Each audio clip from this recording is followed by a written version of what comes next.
And welcome back to Atlantis, episode Hang 16. on. Welcome back, yeah. Welcome back. Welcome back. What's your problems there, Darzzr? Who's I didn't press F9? You can't just suddenly say, "Oh, welcome back," without expecting us to all be ready. I can see you underneath of me, Fallaron. Yeah, don't dig too far down, will you? I promise nothing.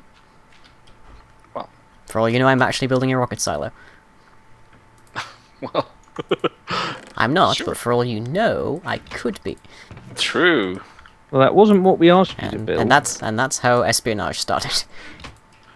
You're going a bit robotic, is it, on my end? Yep. Anyway, never mind. Same here. So we're on another episode now, and what was I going to say? I was going to tell you. I was going to mention this Alpha Pupper Alan Partridge film, wasn't I? Yes, you were. I was, and it is the film based on the many Alan Partridge TV series. So, for a minute, you know... Imagine that we're talking to someone who has no idea. Imagine you're talking to someone who has no idea who Alan Partridge is. Alan Partridge is a fictitious DJ. So he doesn't exist. That's what the word that's fictitious what means. fictitious Alright, means. very good, Yes. very good. So I'm explaining each word, of course. It's important. Well, He's played by a guy called Steve Coogan, and he is... for a minute, imagine you were talking to someone who has no idea who Steve Coogan is. I just told you who he is. He plays Alan Partridge. That's all you need to know. There's been other stuff as well, like he was active in complaining about the press with the whole Levison thing. And don't ask me about the Levison... Well, we could talk about the Levison thing. Actually, Let's not talk about the Lewis thing. Let's not talk about Levison. Now I kind of want to know what the Levison thing is about. We're gonna have to spend the whole episode rewinding this now. We'll be here a while if we go on to that. Can we just say this is what? British interior politics something?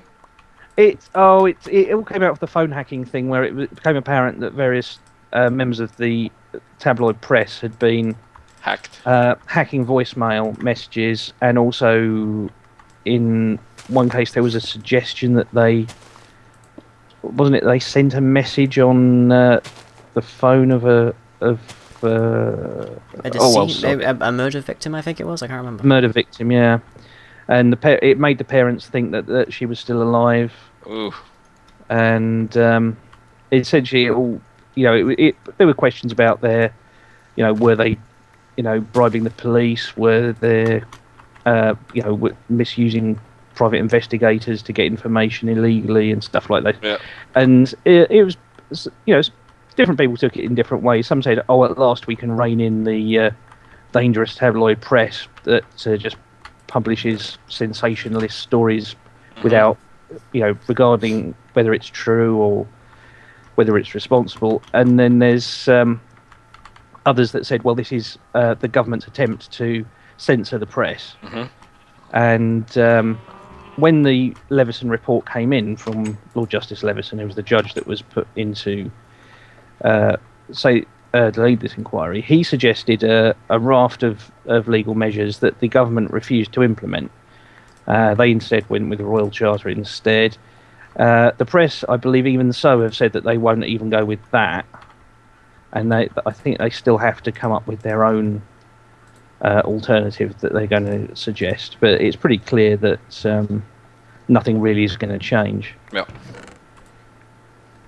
Which is fairly standard for British I was just politics. going to say, that sounds like any politics all over the world.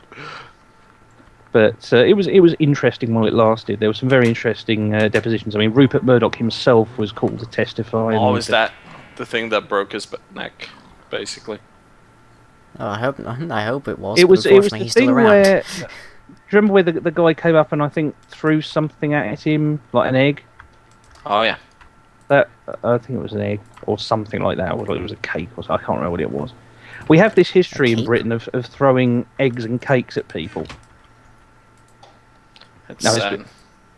But anyway, so that was Levison. Now we're winding back to Yep. Steve Coogan. What we were originally talking about. Steve Coogan is a comedy actor. He's been in a few films, and he's done lots of things. But one of the characters he's probably most famous for in this country is the washed-up DJ Alan Partridge, who had a in character, had a TV show, a talk show, and ruined it for himself. Not least by, well, partly by being obnoxious, but also partly by killing a guest.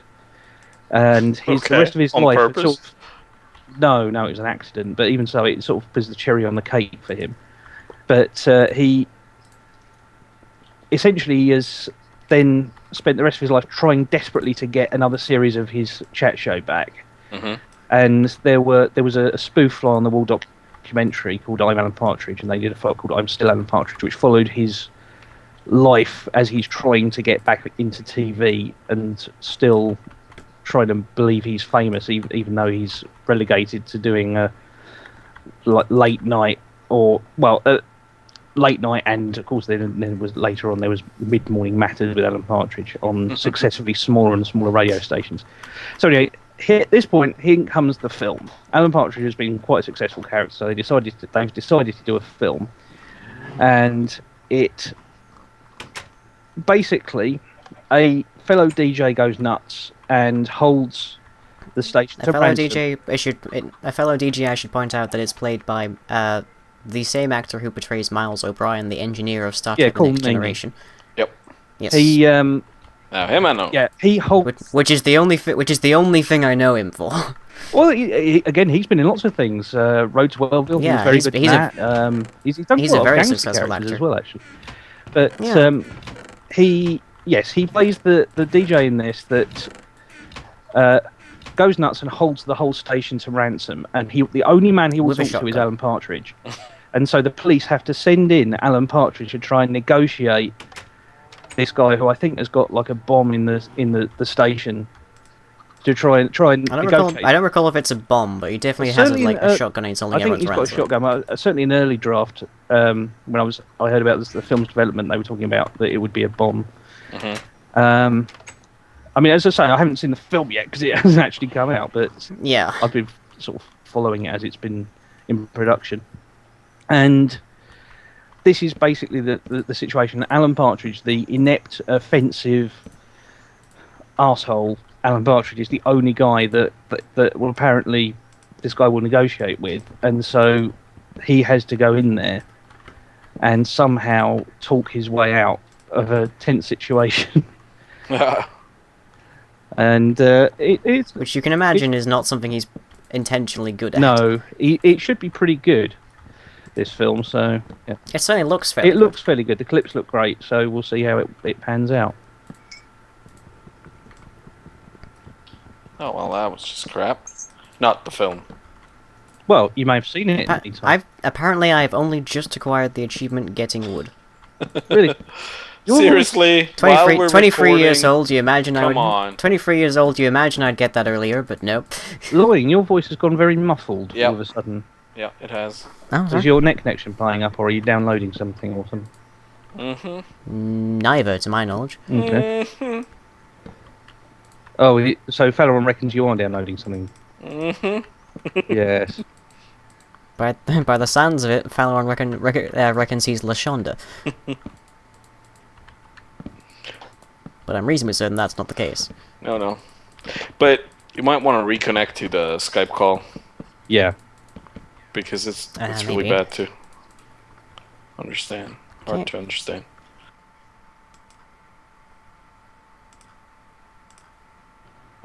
So there's this guy called Lying. Oh, this guy called lying. So we've What about spoken- this guy called Lying? Oh, that sounds better.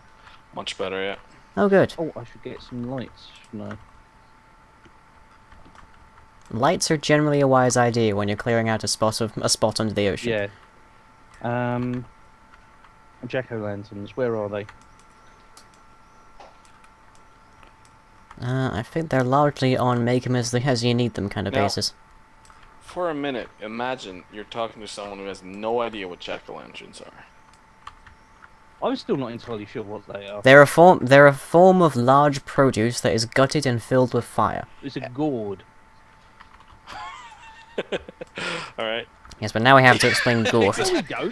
It's what pumpkins are, and marrows and melons. Yes, but if we have to explain what a jack-o'-lantern is, what is the odds that someone also knows what the pumpkin is? Well, Fallaron, who has been using jack-o'-lanterns for many years now, seems to have absolutely no idea what they are. Many years. Many years. I used to have a YouTube channel devoted to jack-o'-lanterns. And then you had to you had to close that down when the jack-o'-lantern phase passed. No, YouTube actually wrote me a letter that I had too many subscribers and they needed the space. So I too many subscribers. Oh, you got that on your harmonica channel? My harmonica channel, yes. My glass harmonica channel. The glass harmonica channel. Yeah. Yep. I didn't play them. I just sort of stared at them for 4 hours at a time. Yeah, it's like I'd find one to staring stare at at goats. And yeah. Which was a good movie, actually. Yeah, the main problem that befell The Men Who Stare at Goats, which you should go and find on DVD, was that it happened to be released within the same week as Twilight New Moon. Yep. Also, well, it's interesting actually. The Men Who Stare at Goats. I mean, of course, based on the book of the same name by John Ronson. Oh, yep. Nearly died there. And that in turn was inspired by a TV show that he used to do called For the Love Of, where he would have a bunch of people in who were interested on a particular topic and get them to discuss it. And often they were a little bit wacky. And I used to watch that show. So it's basically like Atlantis with Darzzr and Lane. If we were all in a room with sofas, the one with conspiracy theorists was fantastic because they all accused each other of being like Illuminati. And one of them was late on the train. As you do. So they all assumed again that it was a government thing that they deliberately been. So you see these trains again, but it was that was a fantastic episode. There was one which didn't sound particularly interesting, but I did enjoy it. It was about the guys that are fans of big pylons. Big pylons. That sounds like some kind of and electricity pylons, and they would go around. Right, because that sounded like some kind of that sounded like some kind of distinct fetish magazine of some kind. It may have been.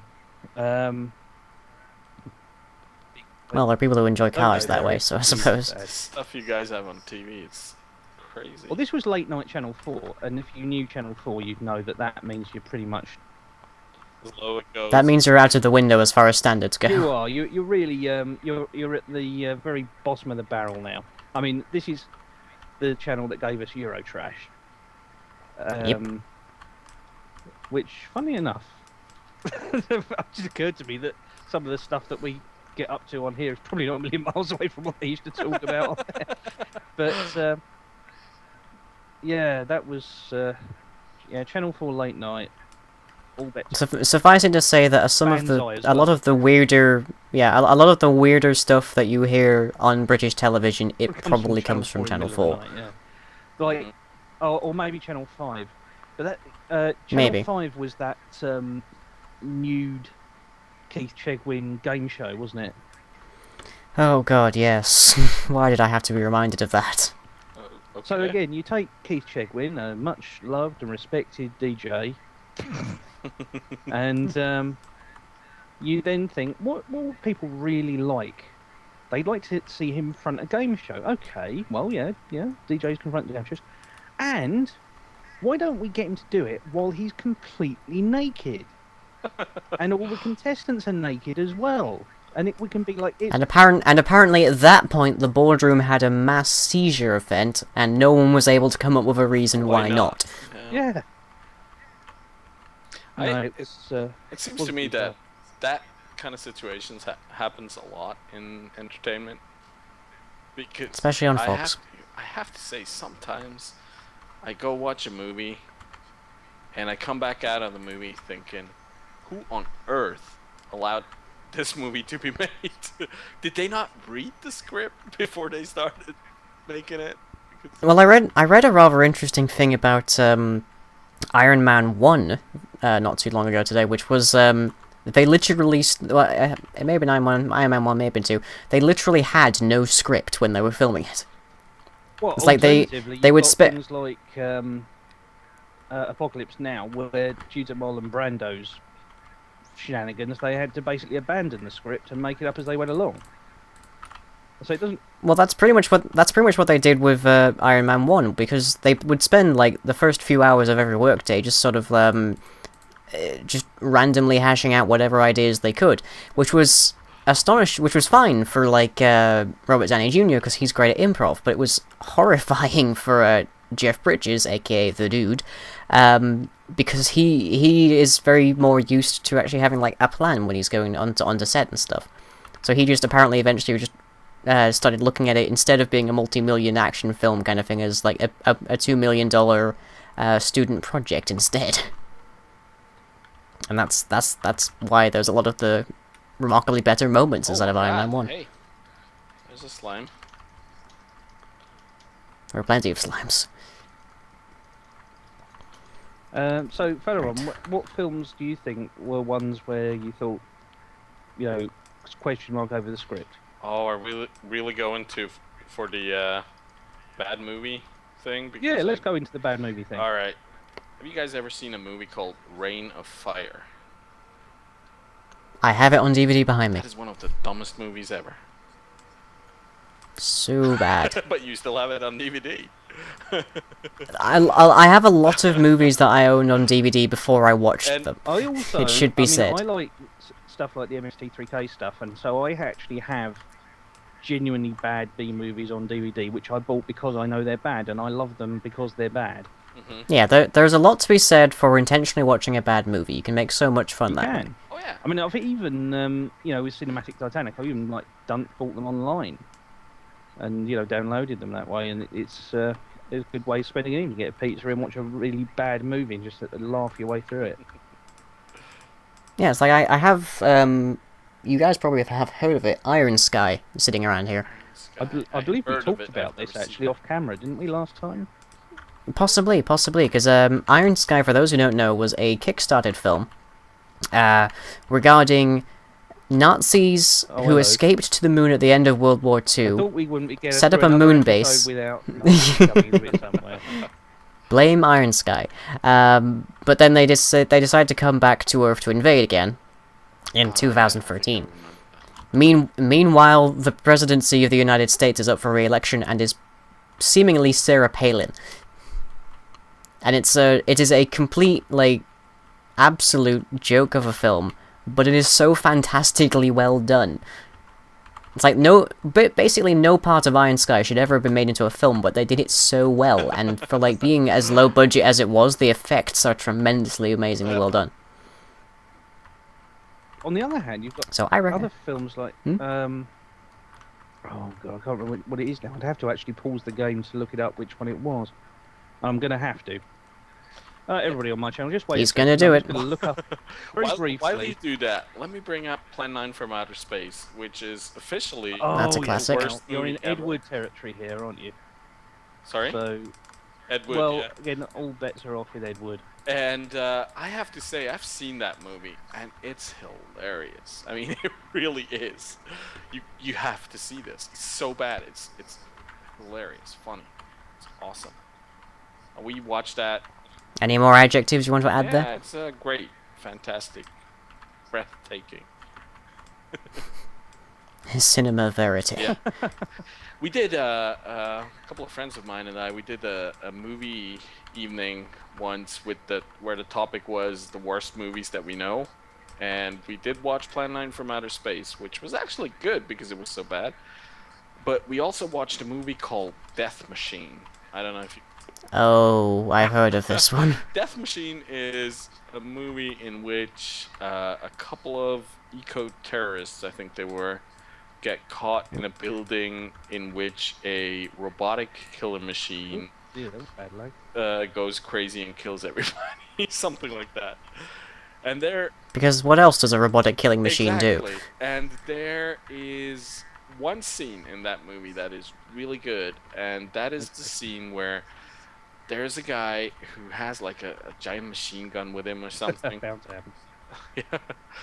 Eventually. Not really sure. Has to happen in every Not episode. really sure what it was, and he confronts this death machine, and he shoots it to hell. Basically, he thinks he won, and turns around to leave and beats or runs into a low like door frame, and it knocks him out, and the death machine kills him because it wasn't dead. Naturally. So that movie, if you play role-playing games and you know, critical error, Critical fails. that was the perfect critical fail. I've never seen such a good critical fail in any movies before. But what else is bad? Well, I was trying to find this Oh, movie. there's plenty of things in the world that are I've bad. actually been trying to bring up my backup drive because I think I've still got the file on here. You've got it on file? Oh, cool. Yeah, here it is. It's Doomsday Machine. Doomsday Machine. The title. I actually don't think that one rings a bell. Movie which they ran out of money to complete.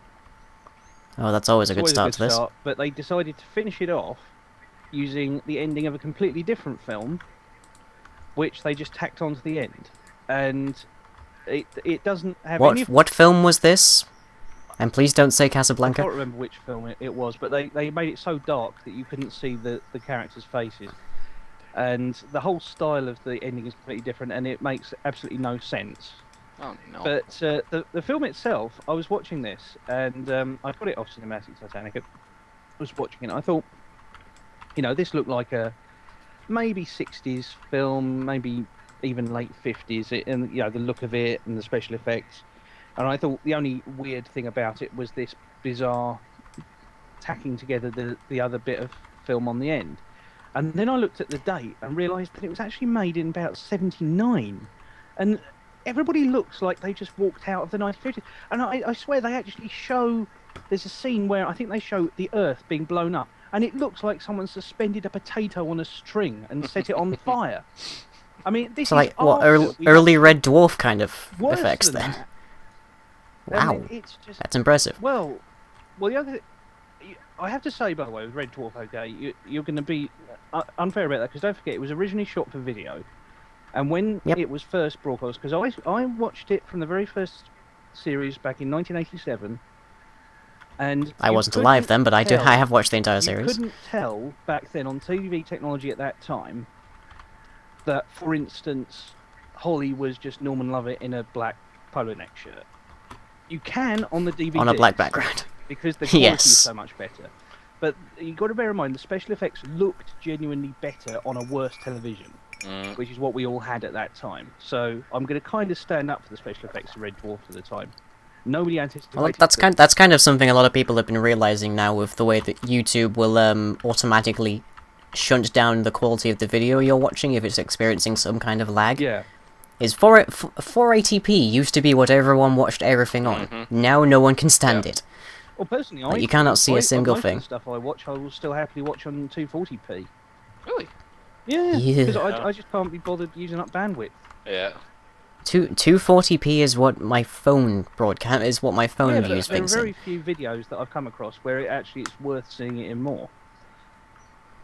Can I, for some reason, that is really, really unclear to me. I have just remembered a TV series that I used to love as a kid, and I kind of want to know, especially you, Darzzr. Lying, you might not have been alive yet, but Darzzr, maybe you've seen it.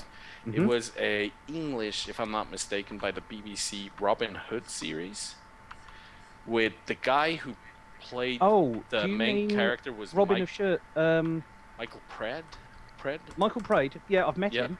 Oh, really? I met him when he was in Copacabana, the Barry Manilow musical, and we all went to see that. And we went because I was with a guy at the time who used to know Michael Praed from years ago. And so we all went backstage, and he signed my program and everything, and we actually had a chat. He was quite a nice guy, actually, cool. Michael Praed. But yes, that was You remember that? Robin of Sherwood, wasn't Robin it? of Sherwood, I think. And what it was, with that wonderful theme tune by Clanad. Yep. And Which what it Wait, I Clanad? What it was lying is they had a Robin Hood. You hang on. You did just say Clanad, I did right? say Clanad, yes. Huh. That one I actually have heard of, except I know that by an anime that's by an anime of the same name. All right. Wonder what the odds are if they're This related. is interesting, Lying. I decided to make a quick tunnel for ease of access from this proto house Right. to our house. And guess where I've broken through into? Please tell me it's not the chicken It's the cooker. chicken cooker. Of course. But only the redstone bit, fortunately. Oh, that's not much better. Well, I haven't damaged anything. It's just bizarre that that's, of all places, that's where I came through. So I've got to try and work out how to safely edge my way around this now. That's not... Well, do not. As the best way I imagine is to not be holding any kind of seeds in your hand. Careful to your right. There's where lava. the hoppers are. So if I go around this way, I can see you. I'm going to try and go completely around the outside of the machine. I'm hearing a bat that apparently survived the apocalypse. Well, bats are like the cockroaches of Minecraft, so yeah. Can't keep a bad bat down. Oh, Light. I found the cave that the bat is inhabiting, I think. Let me grab another one of these. Maybe not. Don't need all of these up here now. Yay, impromptu caving! Holy shit! That seems like the best way it can go. Yes. What were you actually going to say about this show? Then, if I identified it. They did the whole thing very, like, there was a lot of mysticism in it, I think. There was, yeah. There's all the Herd and the Hunter stuff and everything. Yeah. And I remember, because that was in the 80s, wasn't it? That's right. And I don't think I was extremely old when watching this, so that was actually still a little scary. Well, yeah. I mean, I was a kid when we were the same age, basically, me and Fallaron. Yeah. And yeah, I remember I watched it because my mum used to like it, and it was funny. I did a bit of adventure, but yeah, you had You? character, but I think it's supposed to be. Yeah, that you could never see the face of, I think. Yes, Yeah. yeah, you Oh, just with dear. the hood and the horns. Yep. Yes, it's All in all, that was a good TV series. Actually, there's still a couple of TV series from the 80s. very, very 80s though, isn't it? Yeah, it definitely is. It really is. I mean, even the that's look what's- of the people. that's awesome. And then, of course, talking about older Robin Hood things, there was the film with Kevin Costner. Oh dear. What? Yes, there was the film Prince of Kevin Costner. Thieves. Prince of Thieves, which I think I'm more a Men in Tights fan personally. yeah, well, I think for me it was most infamous for having that Bryan Adams song attached to it. Yep. Everything I do it for you. Which I learned to play on piano actually, Ooh, look at you. and I think probably probably this is very much like a cliche thing to say. I think, but with regards to Men in Tights, probably my favorite scene of that is what makes you think you can be successful where so many others haven't been, and his answer is just because unlike them, I can portray Robin Hood with an English accent. That movie is full of so many good lines. It's sort of like Princess Bride in that regard, which is a movie that people have to see. I think everybody that's on the internet has seen The Princess Bride. They've seen clips of it, probably. Well, if they've certainly heard of it. And of course that brings us to the late Mel Smith, doesn't it? Yes, it does. Alas. Surprise death there. There's been a few recent deaths, really. They have.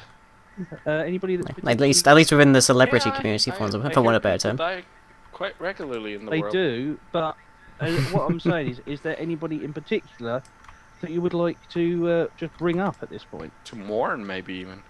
To mourn or just to celebrate their contribution to this world we call the human world? Or maybe to celebrate the You're- fact that they you're almost- broke. Yeah, is there anybody that you're glad You're almost sounding like a radio station from Red Dwarf there, I Darzzr. was sort of channeling Smashy and Nicey. You were you were sort of channeling the microbe. Oh well, okay. But All right. Anyway. The microbe that has eaten a lot of people, some of whom are oddly enough radio DJs and stuff. Question, though.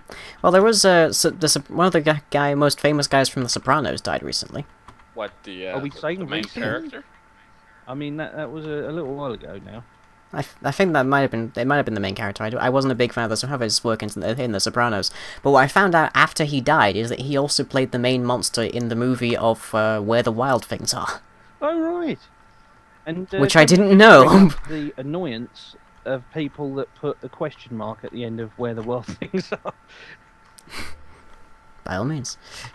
I was about to say I won't call myself something, but I realised if I did bring that up, we'd be talking about that subject again. What do you think? You might call yourself Hitler?